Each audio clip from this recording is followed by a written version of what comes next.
Sobrang sayang naman yung bunga ng monstera mga kalalabs. No, nakikita ninyo, hindi ko kasi nakita mga kalalabs. Yun oh, sayang talaga mga kalalabs. Pag bago yung ano, nahulog mga kalalabs, ay pwede pa yung kainin.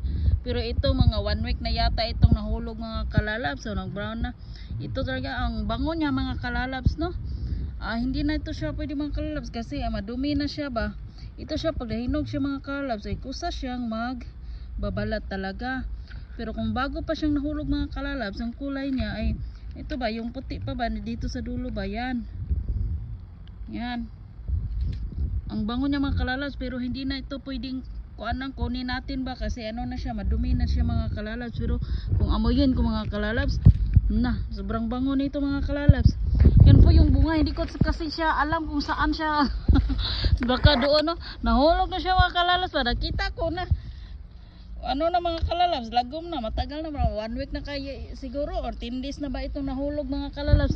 Ganito pa siya o pag ano, pero hilaw pa ito hilaw. Yan o, hilaw.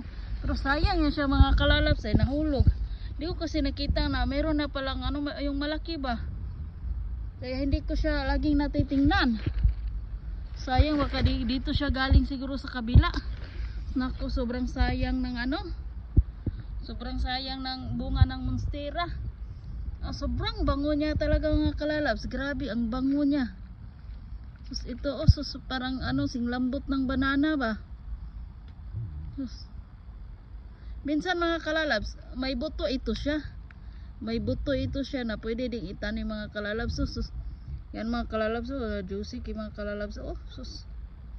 Yan oh. Ano kasi siya mga kalalabs. Sayang na, sayang.